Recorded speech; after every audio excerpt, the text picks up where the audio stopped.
Welcome to Rauta, and this time a sad video. As many of you already know, earlier this week a Swedish death metal legend L.J. Petrov, or Lars-Göran Petrov, died of bile duct cancer. Obviously the metal community, not just me, is very shaken by these news, given that he was not an old guy and well, what can we say, the death came way quicker than most people could anticipate. It was not only until last year, the latter part of the year 2020, when the news spread about his diagnosis of this cancer, which was later on told to be bile duct cancer, and that is one nasty disease, and unfortunately very fatal one. Now the thing is, this is a very rare disease, and especially in the Western world. I mean, there are not too many cases per population in numbers, but those who do get it usually don't get a very good estimate how the things will be, and unfortunately that was a very quick ending in the terms of when he was diagnosed, that is to the fatal last states, and may he rest in peace. My condolences go to all the people who know him, especially the closest ones. This is a big loss for metal community as such. Now, those who don't have any clue what I'm talking about, and which kind of legend we're talking about, maybe a little bit of a recap is in place. Lars-Göran Petrov was born in 1972, and he was part Swedish, part Macedonian, as many people know, his mother being from Yugoslavia. To be honest, I didn't even remember these facts until later on this week. They were brought to my mind, and when I was browsing metal archives a little bit before making this video, I kind of recapped that information as well. And he was one of the most influential members in Swedish death metal scene, which was then again to define, not redefine, but define how Swedish death metal came to be. Not only as a vocalist, but mainly known for that role, but also in other parts. He was known as a friendly person. I got to meet him only once for a short interview, 2017. And everybody I knew that knew him, that is, said that he was a really friendly guy, funny guy, and polite, down to earth. Really didn't have these rock star manners. He was a big drinker, I guess, big smoker, so we can only guess how much that affected his life. But I mean, this is not a video to lecture like don't do that shit and so forth. I mean, we've lost a major role in Swedish death metal, and I think the ways to get it could have been, I mean, he might have had many years to come and do even more good music. So it's a loss in so many levels.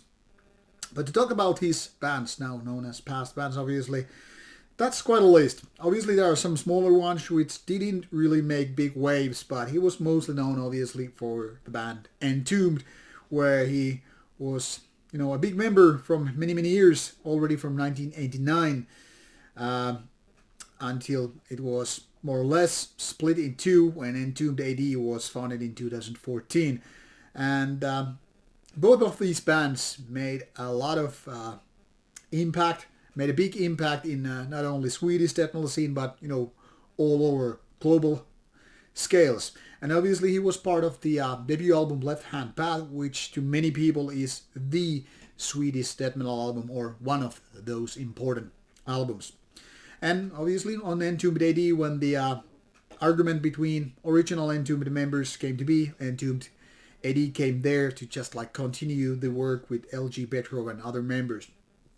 Now, also one of his more important bands, at least to me, was a band called Firespawn. Firespawn, I hope, will continue even without Petrov, but that is worth mentioning because, in my opinion, it's one of those better, newer Swedish metal bands that came to be. It was kind of a super group, and still is without Petrov, but I mean, obviously his vocals and his presence brought a lot to that band as well.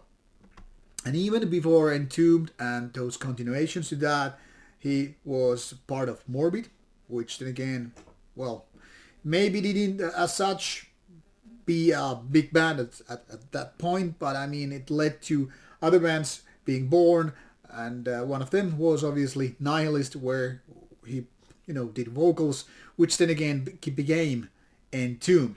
Now, also his guest and session list is quite vast. I mean, he has a lot of bands mentioned here, which I guess tells a lot about his collaborative nature.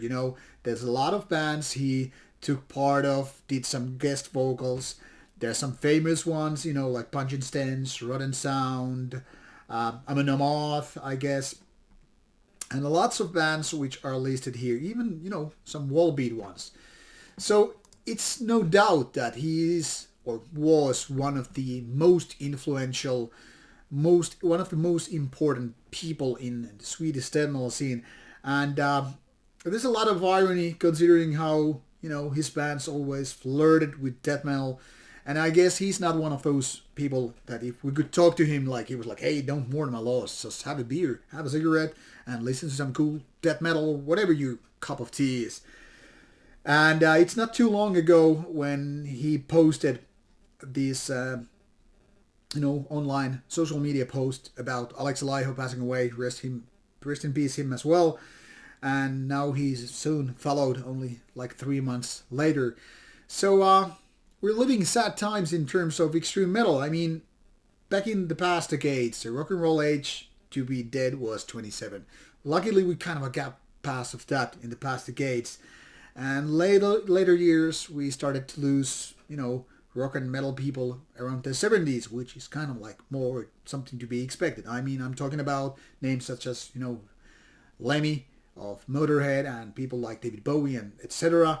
And now we're once again losing these younger generation. I mean, L.G. Petrov was only like 3 years older than me, so I kind of feel it's a kind of a close call, if you know what I mean. Anyway, my point is, this is a good time as ever to go back to listen to those classic albums where he was part of. And I'm sorry for you people who never got to meet the person, who never got to see his bands live, because now it's impossible with him on board. I had the pleasure of seeing Entombed a couple of times, and like I said, meeting him one time. And I cannot say any negative about the person or the albums he made. Obviously some are better than the rest, but be it as it may, he was indeed a very, very important person. And what can be said? This is the time to mourn our losses, as well as the other artists that have gone before him. Make no mistake, if you can see a band live, if you can pay these kind of respects to the people who were influential in the scene, do it before it's too late. Now, to celebrate the living, it's time to listen to some Entombed. So, take care and see you soon with more videos coming your way.